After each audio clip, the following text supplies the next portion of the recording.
Alors, pourquoi certains êtres humains tombent-ils dans l'addiction?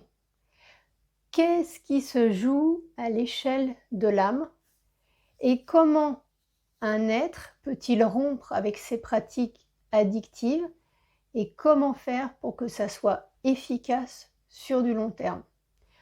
Autant de questions que nous allons aborder sous un angle plus spirituel qu'habituellement.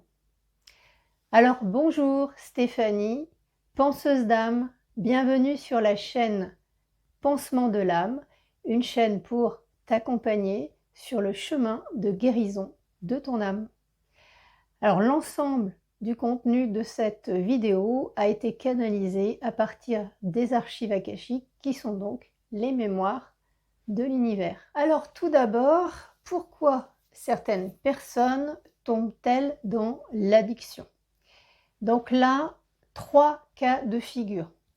Le premier cas de figure, en fait, il y a un certain nombre d'individus qui sont plus fragiles ou plus sensibles de par leur composition, en fait, au risque addictif.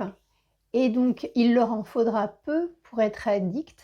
Et pour ces personnes-là, c'est en quelque sorte plus physiologique que psychosomatique. Donc ça, c'est le premier cas de figure.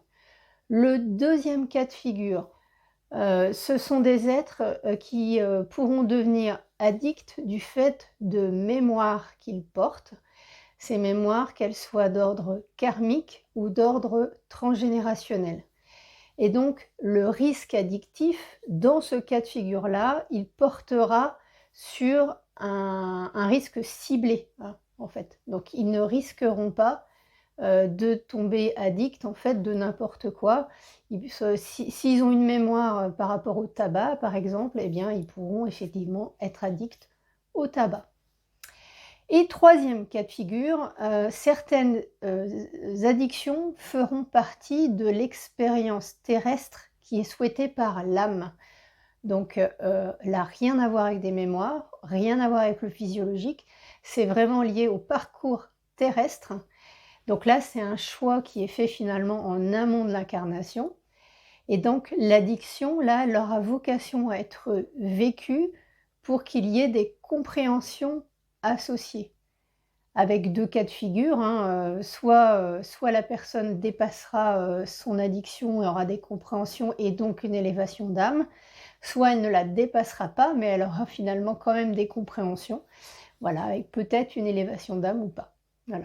Et donc là aussi, le type d'addiction sera ciblé puisque ce sera l'addiction qui correspondra au contrat d'âme. Donc lorsqu'un être devient addict, qu'est-ce qui se passe à l'échelle de l'âme? Lorsqu'un être devient addict, il se met automatiquement en dépendance, alors que sa nature divine est d'être libre et souverain. Donc une expérience d'addiction, c'est en quelque sorte une expérience contre nature. Expérimenter la dépendance, c'est expérimenter la non-liberté. Et quand l'être a les compréhensions, il bénéficie d'une élévation d'âme. Suivant le type d'addiction concernée et suivant les mémoires de l'être, cette dépendance, cette addiction va être vécue de manière plus ou moins violente, plus ou moins difficile, et ça pourra effectivement être particulièrement déroutant pour l'être. Donc suivant l'addiction concernée et suivant les mémoires de l'être, cette addiction, cette dépendance va être vécue de manière plus ou moins violente, plus ou moins douloureuse et plus ou moins déroutante. Alors, y a-t-il plusieurs types d'addiction, des catégories d'addiction du point de vue spirituel? Donc la réponse est oui. Là encore, 3 catégories. Il y a les addictions qui vont impacter de manière très forte l'entourage en plus de l'être. C'est le cas par exemple des addictions à l'alcool, aux stupéfiants, au sexe, etc. Il y a, deuxième catégorie, les addictions qui vont exclure socialement. Donc on va avoir un repli de l'être sur son addiction. Et troisième catégorie, on va avoir les addictions qui vont faire essentiellement travailler l'être, comme c'est le cas, par exemple, du tabac. Sachant également que suivant les mémoires de l'être, suivant le contexte familial, professionnel, etc., une addiction qui est a priori dans une catégorie pourra passer dans l'autre catégorie.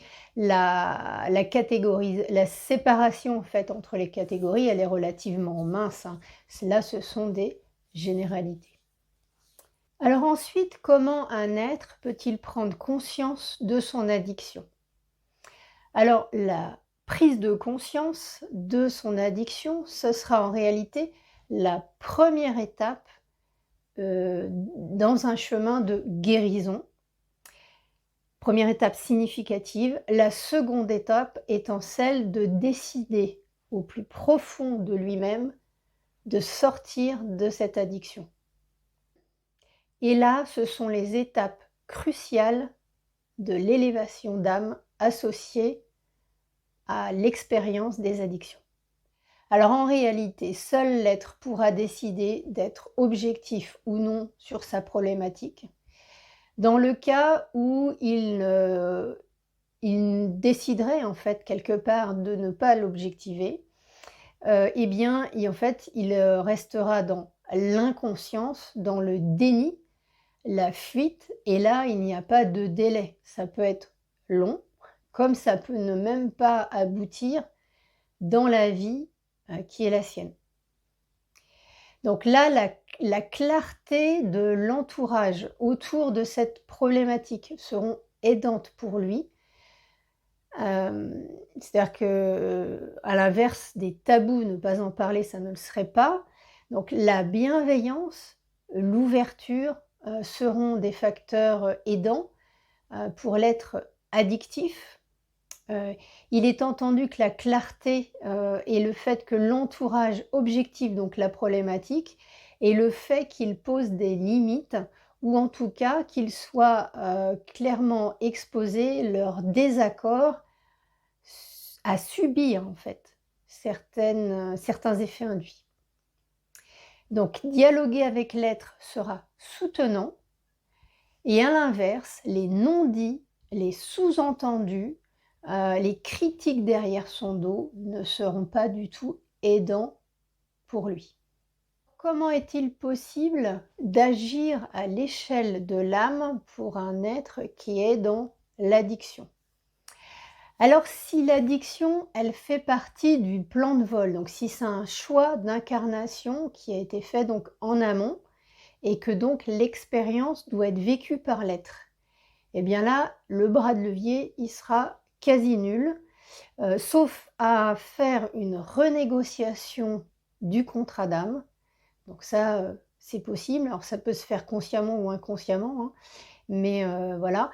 Mais si jamais c'est levé, qu'il y a une renégociation du contrat d'âme, le risque est que la personne y revienne dans la continuité de sa vie un peu plus tard ou qu'elle doive y revenir dans le cadre d'une incarnation ultérieure.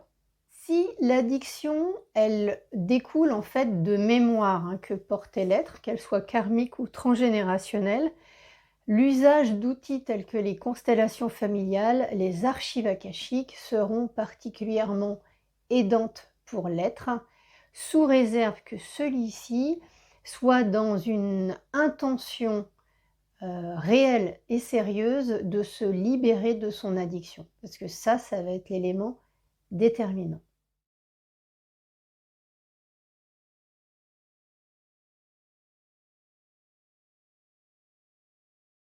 Alors comment les archives akashiques peuvent accompagner les êtres et leur entourage victimes d'addiction?